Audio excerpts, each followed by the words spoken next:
The power of judgment. When the Buddha told Ananda that the entirety of the practice lies in having an admirable friend, he wasn't saying something warm and reassuring about the compassion of others. He was pointing out three uncomfortable truths about delusion and trust that call for clear powers of judgment. The first truth is that you can't really trust yourself to see through your delusion on your own. When you're deluded, you don't know you're deluded. You need some trustworthy outside help to point it out to you. This is why, when the Buddha advised the Kalamas to know for themselves, one of the things he told them to know for themselves was how wise people would judge their behavior. When he advised his son, Rahula, to examine his own actions as he would his face in a mirror, he said that if Rahula saw that his actions had caused any harm, he should talk it over with a knowledgeable friend on the path. That way he could learn how to be open with others and himself about his mistakes, and at the same time tap into the knowledge that his friend had gained. He wouldn't have to keep reinventing the Dharma wheel on his own. So if you really want to become skillful in your thoughts, words, and deeds, you need a trustworthy friend or teacher to point out your blind spots.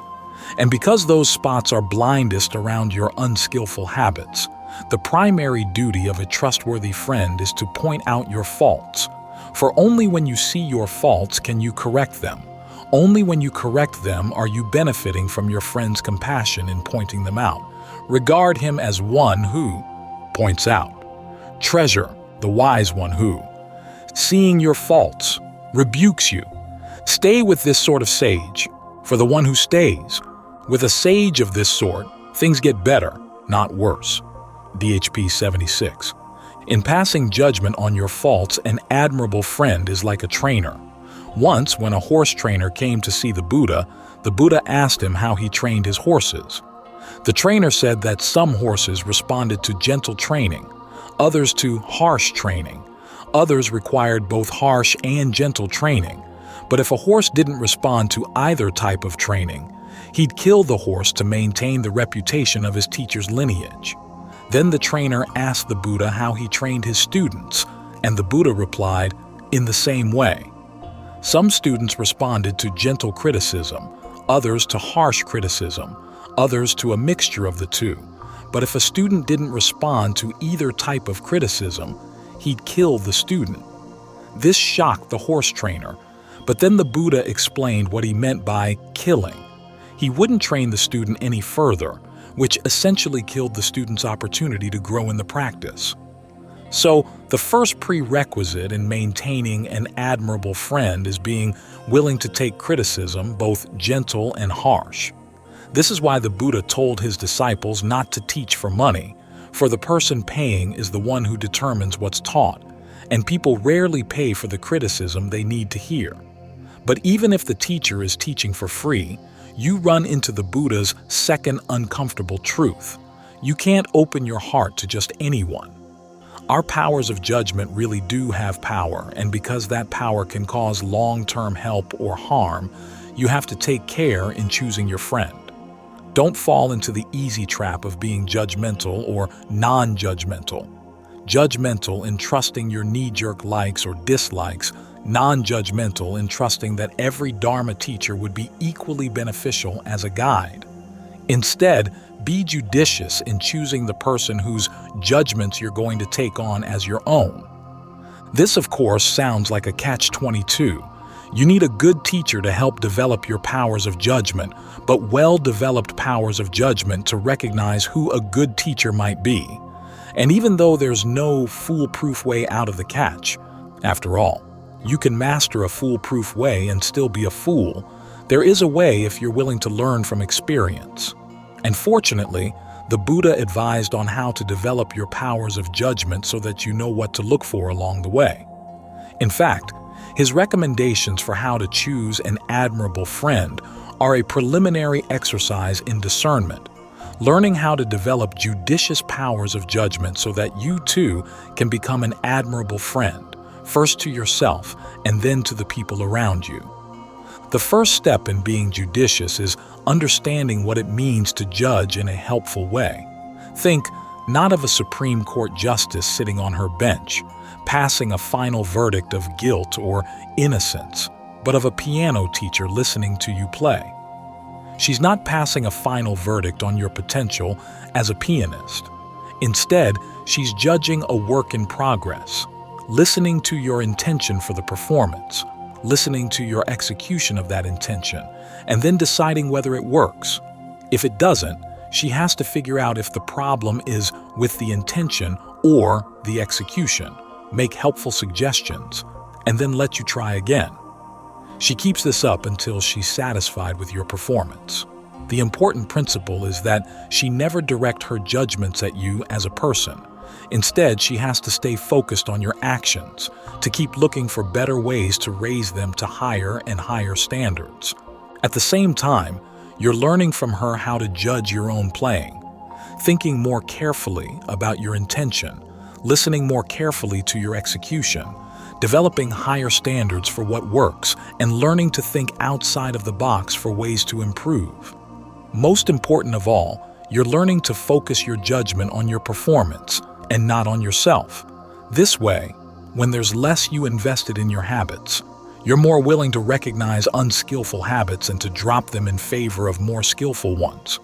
Of course, when you and your teacher are judging your improvement on a particular piece, it's part of a longer process of judging how well the relationship is working. She has to judge over time if you're benefiting from her guidance, and so do you. But again, neither of you is judging the worth of the other person.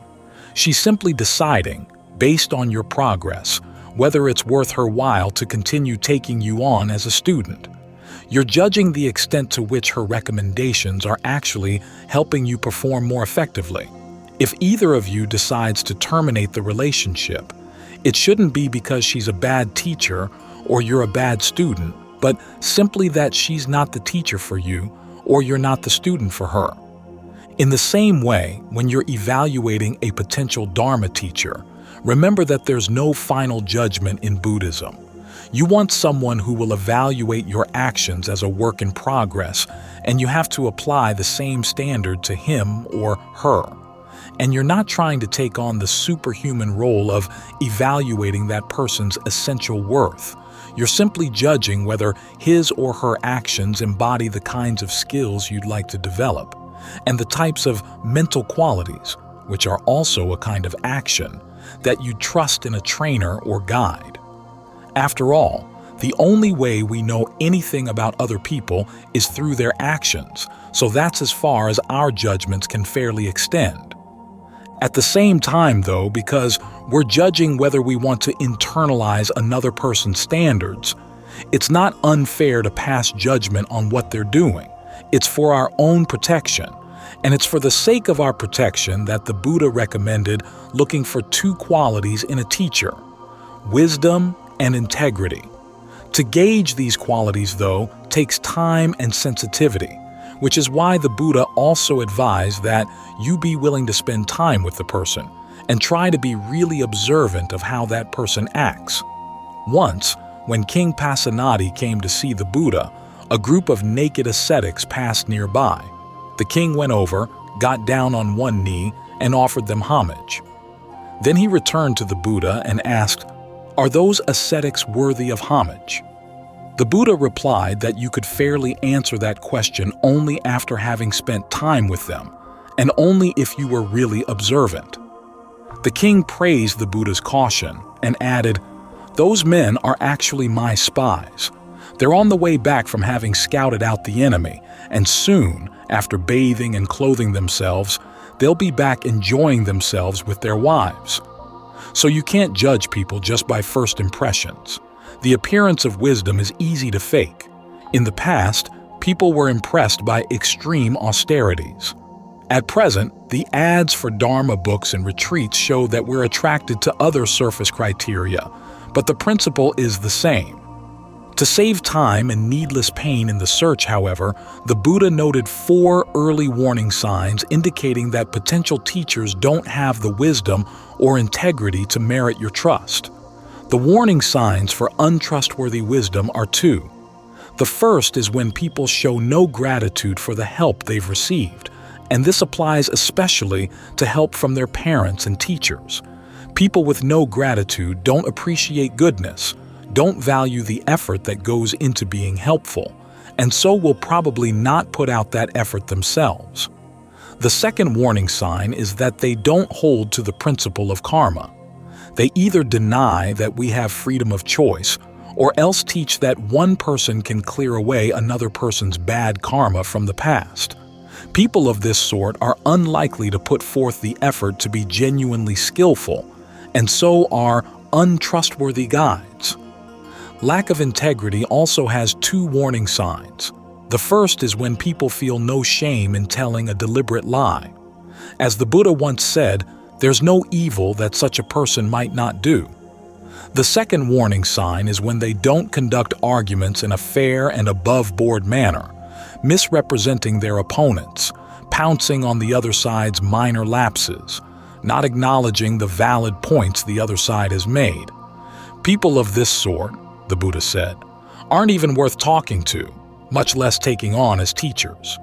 As for people who don't display these early warning signs, the Buddha gave advice on how to gauge wisdom and integrity in their actions over time. One question he'd have you ask yourself is whether a teacher's actions betray any of the greed, anger, or delusion that would inspire him to claim knowledge of something he didn't know, or to tell another person to do something that was not in that person's best interests. To test for a teacher's wisdom, the Buddha advised noticing how a potential teacher responds to questions about what's skillful and not, and how well he or she handles adversity. To test for integrity, you look for virtue in day-to-day activities and purity in the teacher's dealings with others. Does this person make excuses for breaking the precepts, bringing them down to his level of behavior, rather than lifting his behavior to theirs? Does he take unfair advantage of other people? If so, you'd better find another teacher. This, however, is where the Buddha's third uncomfortable truth comes in. You can't be a fair judge of another person's integrity until you've developed some of your own. This is probably the most uncomfortable truth of all, for it requires that you accept responsibility for your judgments. If you want to test other people's potential for good guidance, you have to pass a few tests yourself. Again, it's like listening to a pianist. The better you are as a pianist, the better your ability to judge the other person's playing. Fortunately, the Buddha also gave guidance on how to develop integrity, and it doesn't require that you start out innately good. All it requires is a measure of truthfulness and maturity. The realization that your actions make all the difference in your life, so you have to take care in how you act. The willingness to admit your mistakes, both to yourself and to others. And the willingness to learn from your mistakes so you don't keep repeating them. As the Buddha taught Rahula, before you act in thought, word, or deed, look at the results you expect from your action. If it's going to harm you or anyone else, don't do it. If you don't foresee any harm, go ahead and act. While you're acting, check to see if you're causing any unforeseen harm. If you are, stop. If not, continue until you're done. After you're done, look at the long-term results of your action. If it caused any harm, talk it over with someone else on the path, develop a sense of shame around the mistake, and resolve not to repeat it. If it caused no harm, take joy in the fact and keep on training. As you train yourself in this way, you learn 4 important principles about exercising judgment in a healthy way. First, you're judging your actions, not yourself. If you can learn to separate your sense of self from your actions, you tend to be more willing to admit your mistakes to yourself and less defensive when other people point them out to you. This principle also applies to the sense of shame the Buddha recommends you feel toward your mistakes. It's directed not at you, but at the action. The sort of shame felt by a person of high self-esteem who's realized she's done something beneath her and doesn't want to do it again. Shame of this sort is not debilitating. It simply helps you remember the lesson you've learned. This relates to the second important principle about healthy judgment, that it requires mindfulness in the original meaning of the term, keeping something in mind.